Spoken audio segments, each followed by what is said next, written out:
November the 23rd will be a very special day for all the WoW fans watching us. Behold, in front of us, we have the World of Warcraft Shadowlands Collector's Edition. We will do the unboxing, and I will show you the goodies inside and all the benefits that you get in-game.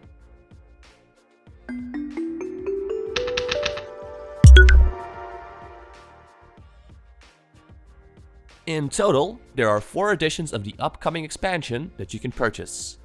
There's the base edition, for those of you who solely want to experience the DLC.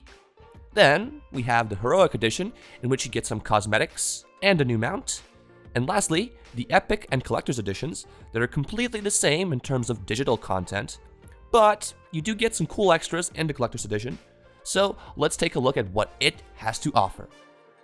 Apart from the base game and the 30 days of playtime, you will receive the Shadowlands level character boost, which is irrelevant, as most players will reach max level sooner or later. The most prominent features that set the pricier versions of the game apart from the rest are the pets, as you get an ensorcelled Everworm flying mount and the Anima Wormling pet. Then there's the Vestments of the Eternal Traveler Transmog set quest and the Eternal Traveler's Hearthstone. Lastly, you get to make your weapon shiny with the Wraithchill cosmetic weapon effect.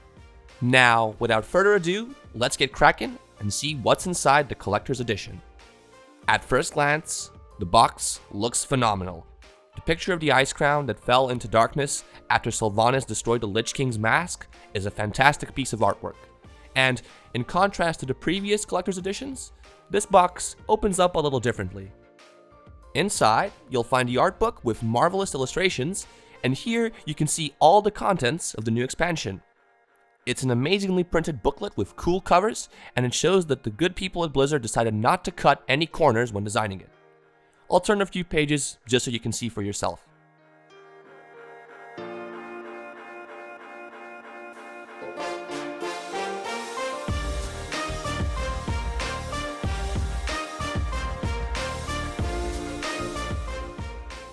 Apart from the booklet, there's the Shadowlands Mousepad, which I honestly have to say is quite shabby. Still, it might invoke that good old nostalgic feeling that we get when a new expansion comes out. It's a sweet thing to have, but if you don't find it that appealing, you can always give it to a friend and let the addiction ensue. Next, there is this neat envelope in which you can find the codes for playing the game, and yes, I already used the codes, so that's why I'm showing them to you. I'd love to see a wax seal on the envelope in the next expansion, as that would definitely enhance the whole experience. Lastly, there are pins that symbolize each of the 4 covenants in the Shadowlands.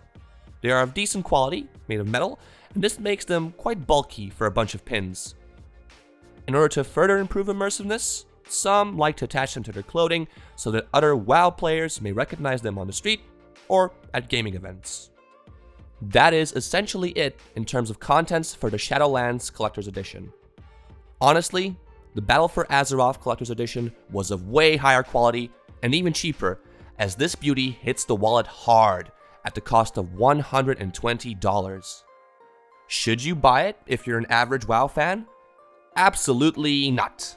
As with most Collector's Editions, this one should probably only appeal to hobbyists and enthusiasts. You will need to purchase the base edition in order to play the expansion, as well as the $13 monthly game time. Now, the question is, why do people even play WoW after nearly 15 years? Well, unlike most MMOs and online games, the community isn't toxic, and most younger gamers do not like to indulge themselves in MMOs.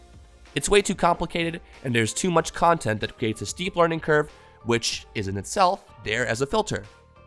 Which edition of Shadowlands are you going to buy? Were you expecting a figurine, a lower price, more in-game content in the Collector's Edition, or something completely different? Tell us in the comments below, like and share the vid as it truly helps us out, and we'll see you in the next one.